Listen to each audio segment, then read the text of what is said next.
Oke, aku mau buat preview sebelum match Arsenal melawan Manchester United. Untuk injury update-nya, Arsenal nggak banyak.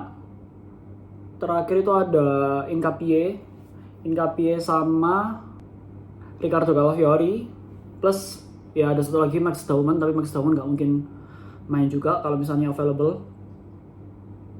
Si Ricardo Calafiori dan Inkapie terakhir katanya Arteta dari press conference itu udah cukup baik recovery-nya dan udah ikut first team training.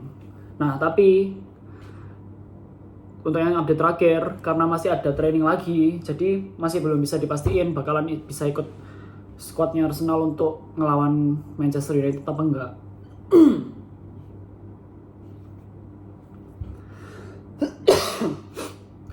Nah jadi untuk timnya harusnya sih sehat-sehat aja ya. Terakhir ngelawan Inter sih nggak ada tambahan injury atau apa gitu, nggak ada.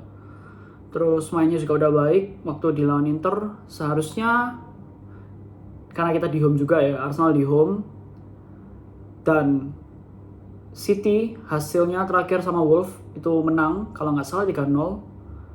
Jadi jarak poinnya harusnya 4 poin.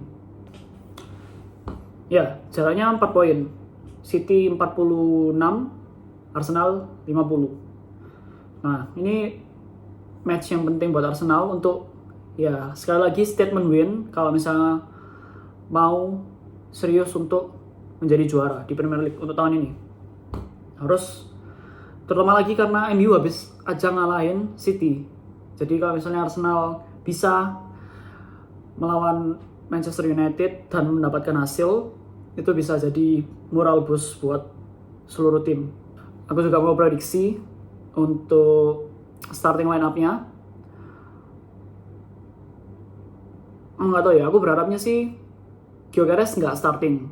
Jadi Jesus aja yang starting untuk ya bikin capek musuhnya dulu sih sebenarnya. Karena Gyökeres kelihatan juga dari match sebelumnya ngelawan Inter, kalau defendernya udah lumayan capek, itu rasanya Gyökeres lebih efektif di depan. Nah, jadi startingnya dari depan itu Gabriel Jesus. Aku sedikit bingung untuk sayapnya, tapi rasanya Martinelli sama Bukayo Saka harus starting. Atau bisa sebenarnya Saka diganti sama Madueke. Tapi kayaknya di match ini Saka butuh main full time. Dengan Gabriel Jesus di depan, terus aku Martinelli lebih efektif untuk jadi sayapnya dibanding Trossard. Trossard nanti bisa bantu Gyökeres waktu di second half, waktu pergantian pemain. Jadi depannya Gabriel Jesus, Bukayo Saka, sama Martinelli. Ke midfieldnya itu Odegaard, di depan Odegaard, terus Rice sama Zubimendi. Odegaard kita cari kreativitasnya di depan. Harusnya sih MU nggak main low block. Dia bukan MU bukan tipikal tim yang melakukan low block. Harusnya MU lebih fokus untuk cari momen buat counter. Nah, Rice sama Zubimendi jadi penting buat defend di midfield dari serangan counternya Manchester United. Dan mereka berdua juga bisa bantu penyerangan. Lalu untuk Odegaard sebenarnya ini fokusnya lebih ke pressingnya. Karena Odegaard menurutku yang paling untuk sekarang skill yang paling berharga itu adalah pressingnya, trigger pressingnya. Karena MU seharusnya menurut prediksiku melakukan penyerangan yang incernya counter, mereka bakalan lebih ngepress seharusnya, nggak low block, pemainnya maju-maju. Kalau misalnya ada chance buat ngepress dan dapat, itu peluang yang sangat bagus banget. Pasti belakangnya ya seharusnya kacir-kacir dan juga pemain tengahnya nggak bisa cover. Pindah ke belakang, starting Gabriel Saliba main full time. Untuk back kanan, aku kepikiran Ben White. Kombinasi Odegaard sama Saka kalau bisa.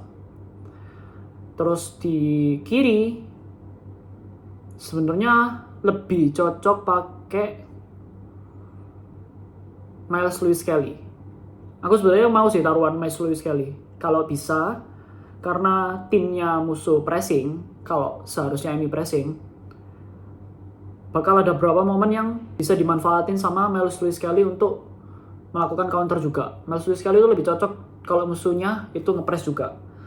Kalau misalnya musuhnya low block, Miles Lewis Kelly nggak bisa apa-apa, karena dia nggak sekreatif itu bisa ciptain peluang dalam keadaan posisi musuh defense-nya bagus. Miles Lewis Kelly lebih cocok buat dalam tanda kutip menghukum musuh yang maju pressing tapi habis itu gagal. Itu bisa langsung di counter sama Miles Lewis Kelly. Dan Miles Lewis Kelly menurutku lebih cocok bareng sama Gabriel Martinelli. Chemistry-nya itu beberapa kali dapat, kayak golnya ngelawan Munchen itu juga bagus menurutku. Waktu Miles Lewis Kelly counter, dapat bola, lari ke tengah, habis gitu umpan ke Martinelli finishing seperti Thierry Henry. Itu bagus banget. Jadi lebih cocok. Nanti di babak kedua, aku rasa kalau misalnya ada pergantian, Gyökeres, Trossard, Timber di kiri. Kalau perlu, kalau Saka nggak perform, menurutku Madueke harus dimasukin. 4 ini sih yang menurutku penting untuk pergantiannya. Antara kalau sebenarnya kalau Timber itu bisa tukar Ben White atau Miles Lewis Kelly, tapi ya terserah. Yang penting lihat performanya. Kalau Miles Lewis Kelly bisa nahan serangan dari Manchester United dan bisa ciptain peluang buat penyerangan, sebaiknya nggak usah diganti. Tapi susahnya juga emang pemainnya MU ini counter dan speednya cepet-cepet semua. Dan dilihat lagi waktu terakhir Miles Lewis Kelly main, itu musuh udah mulai banyak ngelob ke depan buat ngelewatin Miles Lewis Kelly, terus diajak anggapannya kenceng-kencengan lah, siapa yang paling cepat buat dapetin bola. Dan keseringan Miles Lewis Kelly gak dapet bolanya, kelihatan lambat banget sih terakhir Miles Lewis Kelly. Jadi itu untuk rencananya, menurutku strateginya harus bisa main terbuka juga, jangan sampai ditekan sama Manchester United dari permainan counternya sama pressingnya. Jadi ambil peluang, jangan main long ball juga. Kalau bisa main lewatin aja dari tengah. Menurutku kualitas midfieldnya lebih jauh Arsenal dibandingkan sama MU. Kalau misalnya kita bisa menguasai midfieldnya, passingnya masuk semua, pressingnya mereka nggak efektif, dan waktu bolanya memang mereka dapat, kita bisa pressing dengan efektif, rasaku bakal dapat banyak peluang. Nah ini kalau masalah peluang, sebenarnya pasti aku yakin Arsenal bisa dapetin sih. Tapi finishing beda cerita. Selama peluangnya udah ada sih menurutku udah cukup. Ya sebenarnya itu harus klinikal, tapi kadang-kadang juga nggak bisa kayak gitu. Akhirnya ya udah.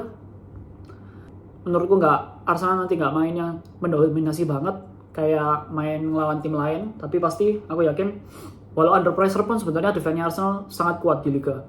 Jadi nggak masalah di pressing. Kalau bisa, kita balas juga dengan counter lawan MU.